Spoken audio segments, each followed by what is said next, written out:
আমরা পৃথিবীর জমিনে মানব সন্তান হিসাবে আল্লাহর দয়ার বরকতে জন্মগ্রহণ করে মানুষ হিসাবে দুনিয়ার জমিনে আত্মপ্রকাশ করেছি।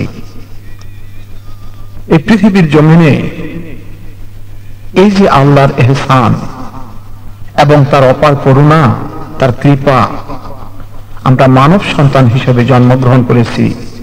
অন্য কোনো জীব, অন্য কোনো প্রাণী বা কীট পতঙ্গ তরুলতা হিসাবে আমাদের জীবন আমরা লাভ করিনি। আমরা মানব সন্তান হিসাবে পৃথিবীর জমিনে আল্লাহ পাক রব্বুল আলামিন আমাদেরকে প্রেরণ করেছেন। এইটাই আল্লাহর দরবার থেকে আমরা সর্বশ্রেষ্ঠ নিয়ামত হিসাবে পেয়ে গেছি। আমাদেরকে এক একজন মানব সন্তানকে রাজপুত্রের বেশে এই পৃথিবীর জমিনে আল্লাহ পাক রব্বুল আলামিন প্রেরণ করেছেন। It is very rare to be born as a human being.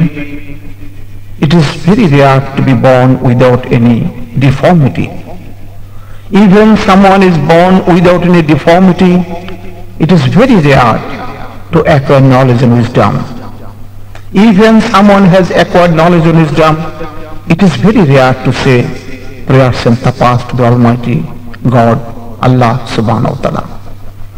And those who can say their prayers all the time for the remembrance of God, the doors of the heaven will wait to greet them.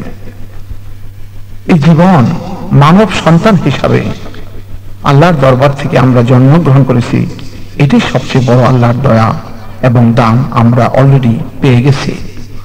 আরো আল্লাহর অসীম দয়ার বরকতে আমরা সম্পূর্ণ অবয়ব সুন্দর হিসাবে আমরা পেয়েছি। কোন আমাদেরকে অন্ধ করেননি, কোন আমাদেরকে হাত নষ্ট করেননি, কোন আমাদের পাও লেংরা করেননি। সমস্ত অবয়বের দিক দিয়া নিখুঁত ভাবে আমরা মানব সন্তান হিসাবে জন্মগ্রহণ করেছি। আল্লাহ পাক রব্বুল আলামিন কোরআনুল কারীমে বলেছেন, এই মানব সন্তানকে আমি সর্বশ্রেষ্ঠ অবয়বে সৃষ্টি করছি। লাকাদ খালাকনাল ইনসানা ফি আহসানি তাকওয়িম। এত সুন্দর, এত মহিয়ান, এত গরিয়ান, এত আশ্চর্যপূর্ণ, রহস্যময়, এত বড় সৃষ্টি আমি পৃথিবীর জমিনে আর কাউকে করে নাই।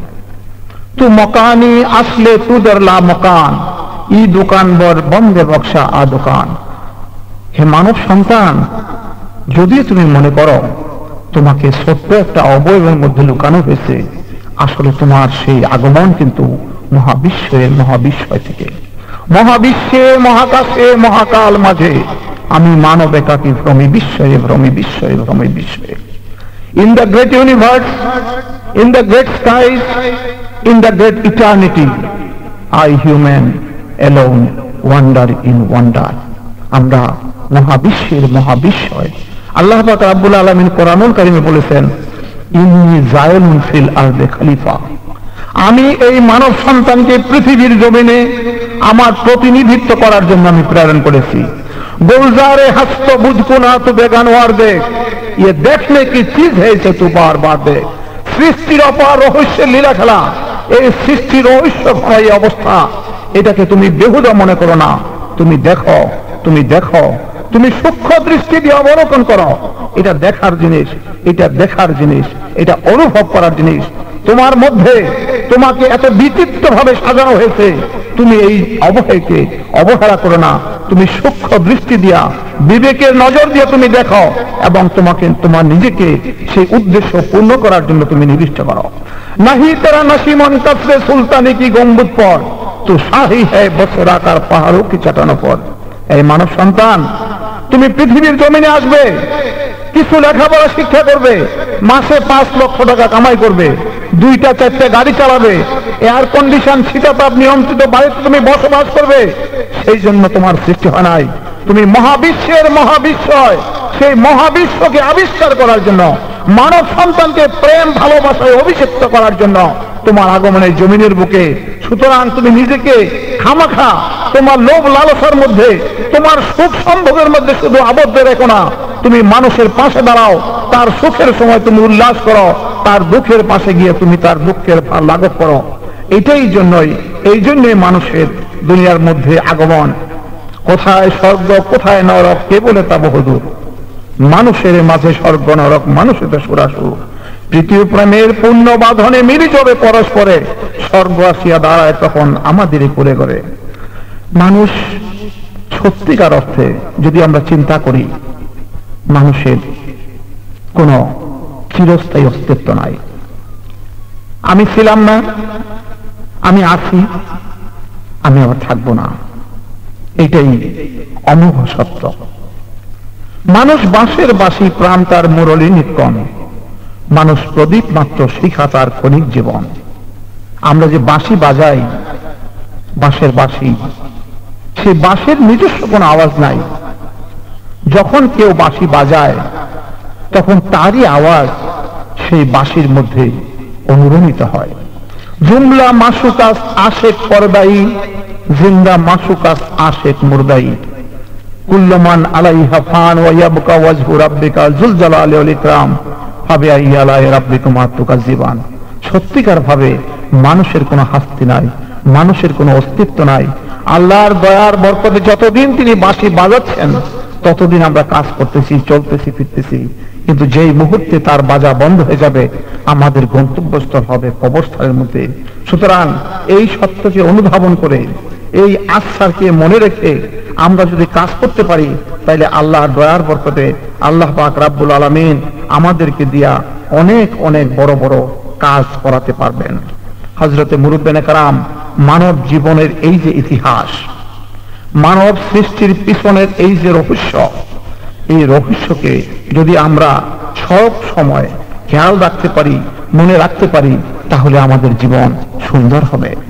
হযরতে মুরব্বিয়ানে কেরাম এই মানুষের জীবনকে সত্যিকার ভাবে যদি আমরা আল্লাহর অভিপ্রেত ভাবে সাজাতে চাই, তাহলে আমাদেরকে কিছু কিছু কাজ, কিছু কাজের অনুশীলন, কিছু রেয়াজত, কিছু চেষ্টা, কিছু সাধনা আমাদেরকে অবশ্যই করতে হবে।